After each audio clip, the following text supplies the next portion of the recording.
안녕하십니까, 이형입니다. 안녕하세요. 오늘은 저희가 현대 메이저리그 최다패 121패를 향한 화이트삭스 얘기를 해보도록 하겠습니다. 시즌 중반에 성적 부진을 이유로 페드로 그리폴 감독이 해임이 됐고, 그 뒤에 맡은 감독이 그레디 사이즈모어였어요. 사이즈모어도 그리폴보다 조금 나았지 전혀 달라지지 못한 모습을 보이면서 결국에는 최다패를 면하지 못했고요. 화이트삭스 팬들은 팀이 지는 걸 보려고 홈 경기장을 찾는 특이한 상황이 나오고 말았습니다. 그리고 화이트삭스의 기존 SNS도 패배를 어떻게 유머러스하게 표현할 수 있을까를 고민해야 되는 그런 오픈 상황이 됐었는데 말미에는 이제 그런 SNS 그 표현을 보기 위해서 많은 분들이 또 관심을 가졌었고요. 근데 연패가 일단 너무 많았습니다. 맞아요. 그리고 심지어 그 긴 연패가 너무 많았고 7월 8월 월간 승률이 1할 때였어요.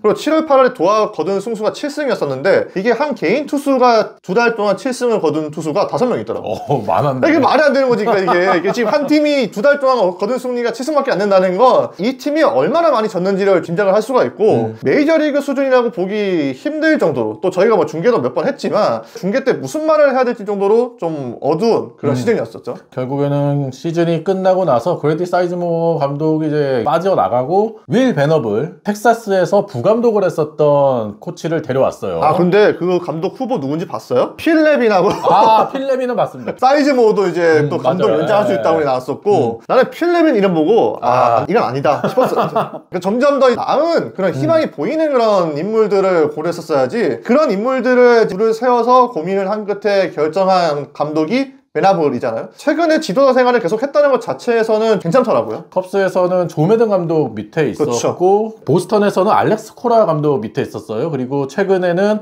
브루스 보치 감독 밑에서 월드시리즈 우승을 함께 했던 코치 생활을 보냈기 때문에 좋은 감독들 밑에서 배웠다라고 할 수 있겠고요. 이 감독이 프린스턴 대학 출신 아니겠습니까? 선수 시절부터 똑똑함에 있어서는 맞습니다. 인정을 받았던 분이었어요. 근데 저는 베나블 감독이 가장 좀 안심이 됐던 건 이제 그동안 뭐 사이즈모도 그랬었고 이제 그리폴도 그랬었고 이 화이트삭스 수뇌부와 연관이 있는 인물들이었거든요. 그렇죠. 네. 근데 베나블은 이제 전혀 좀 무관했던 인물이 와서 이제 지휘봉을 잡기 때문에 그런 부분들은 상당히 마음에 들었었고요. 베나블 감독의 인터뷰를 보니까 관계와 대화를 이제 강조를 하더라고요. 근데 저는 화이트삭스의 현재 전력이 이제 그런 부분 분명히 중요해요. 중요한데 그런 경기력 외적인 부분을 이제 강조를 한다고 해서 이 팀이 올해 당했던 121패에서 얼마나 더 줄일 수 있을지는 좀 걱정은 되더라고요. 지금 사실 FA로 누구를 영입하기에는 굉장히 팀 사정이 안 좋잖아요. 그렇죠. 돈을 쓰기도 어렵고 FA 선수들이 화이트삭스에 올 동기부여가 전혀 없는 상황에서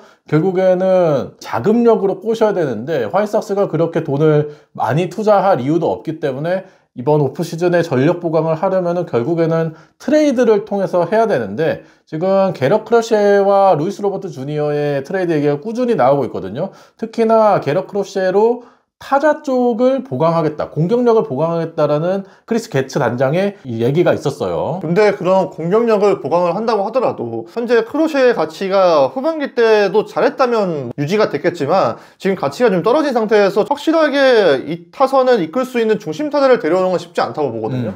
결국에는 그러면 팜을 채우는 쪽으로 가야 되는데, 다행히 화이트삭스가 더블A 팀이 올해 리그 우승했고 싱글A 팀도 포스트 시즌 올라갔더라고요. 그런 부분에서 유망주들이 잘 성장을 하고 있다는 거는 다행스러운 부분이지만 당장 우리가 걱정하는 내년이잖아요. 그렇죠. 네. 내년에도 지금 110회 이상을 당한다라는 생각을 했을 때 라인스토프 구단주가 지금 팀 매각 의지까지 밝힌 상황에서 이 팀의 그 가치가 더 높아질 수 있을지는 좀 회의적이더라고요. 이렇게 팀 매각 의견이 나오게 되면은 FA 영입을 할 수가 없잖아요. 그렇죠. 네, 돈을 쓸 수 없기 때문에 전력 보강을 하기도 상당히 어려워지는 상황에서 결국에는 밑에서 올라와야 되는데, 현재 콜스 몽고메리 정도가 빅리그 레디된 가장 좋은 유망주라고 할 수 있는 선수거든요. 근데 이 선수가 올해 마이너에서 성적이 썩 좋지를 못했습니다. 그러니까 AFL 교육리그에서는 괜찮았는데 이제 그 이전에 트리플 A에서는 좀 한계를 노출하지 않았습니까? 그래서 화이트삭스도 팜이 점점 더 윤택해지고 있다고는 하지만 리그 최상위권에 들어가면 유망주가 없다는 게 굉장히 좀 아이러니한 부분이기도 하고요. 게츠 단장이 그래서 원래 육성 쪽에 책임을 지는 분이었는데 또 이영희 의원이 프리뷰 때도 한번 얘기했는데 그래서 뭘 했냐 그렇게 좀 일가를 한 바 있잖아요. 근데 실제로도 데니 소사를 제외하면 메이저리그에 올라온 유망주들도 딱히 보여준 게 없습니다. 이제 그래서 내년 시즌에 어떤 선수가 주력 선수로 거듭날 것인가, 그리고 과연 그 뎁스를 채울 수 있는 선수를 데려올 수 있을 것인가, 기회를 줬던 선수들이 성장할 수 있을 것인가, 여러 가지 물음표가 남은 상황에서 화이트삭스가 과연 내년에는 얼마나 더 이길 것인가, 이것도 지금 확실한 대답을 이제 할 수가 없는 상황이죠. 네, 이미 기회를 많이 줬던 앤드류 본 같은 경우에도 한계를 노출을 한 상황이고, 크리스 게츠 단장에 대해서 얘기를 계속해서 하고 있는데, 크리스 게츠 단장이 인터뷰를 통해서 내가 단장을 맡은 첫 시즌이었기 때문에 팀을 파악하는 데 시간이 필요했다라는 얘기를 뭔 했는데, 소리야. 앞서 말씀드린 대로 크리스 게츠 단장은 계속해서 있었는데. 화이트삭스 오거니제이션에 있던 사람이에요. 그럼에도 불구하고 그런 얘기를 했다는 거는 핑계밖에 되지 않는다. 변명이죠. 네. 내년 시즌에 과연 크리스 게츠 단장이 정신 차릴지도 좀 의문이 듭니다. 아, 케빈 시츠가 이제 그런 말을 또 했더라고요. 그러니까 우리가 정말 힘든 시즌을 보냈는데 일단 버텨냈다.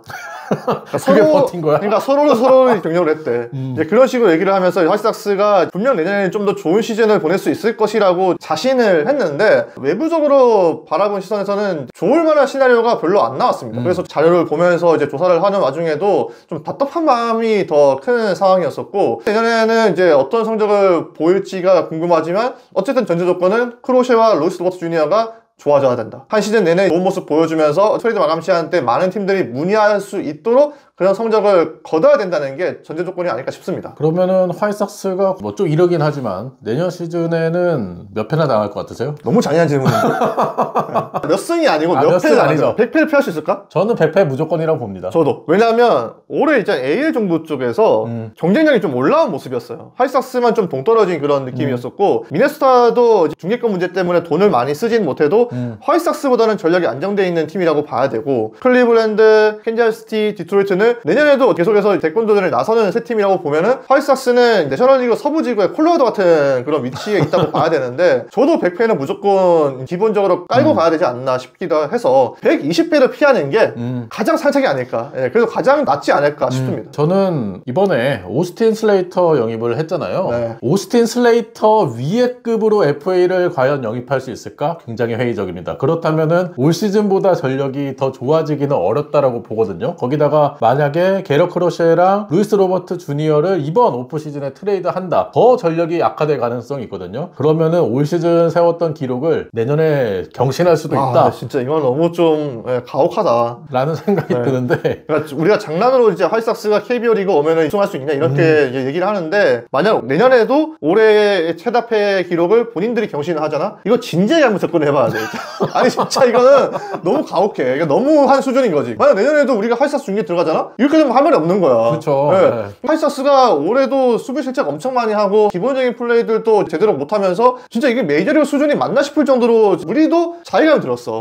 보는 내내. 근데 선수들도 어떻게 했어? 패배주의에 만연해진다 이런 풍조 분위기가 진짜 괜히 나오는 말이 아니야. 이거 계속 겹치다 보면은 만약 내년에도 100패 이상, 110패 이상, 120패를 당한다? 화이트삭스는 팀도 가치가 많이 떨어질 뿐더러 그렇죠. 암흑기를 벗어나는 시간이 굉장히 많이 걸릴 겁니다. FA로 승리를 경험했던 선수들을 데려오기 힘들다면은 결국에는 그 역할을 해야 되는 사람은 윌 베너블 신인 감독이라고 생각하거든요. 그래도 윌 베너블 감독이 최근에 우승까지 경험을 한 감독이니만큼 선수들이 패배주의에 계속해서 묻혀있지 않게 빠르게 분위기 쇄신을 만들어낼 필요가 있지 않나라는 생각이 듭니다. 네, 과연 베너블 감독이 최근에 오히려 이제 올드스쿨 감독들이 좀 인기가 많은데 뉴스쿨 감독의 어떤 새로운 선두주자가 좀 될 수 있을지도 궁금하고요. 화이트삭스가 내년에는 올해보다는 좀 더 나은 시즌을 보낼 수 있을지, 다가오는 겨울에는 어떤 시간을 보내면서 전력 보강이나 전력을 재정비할지도 궁금합니다.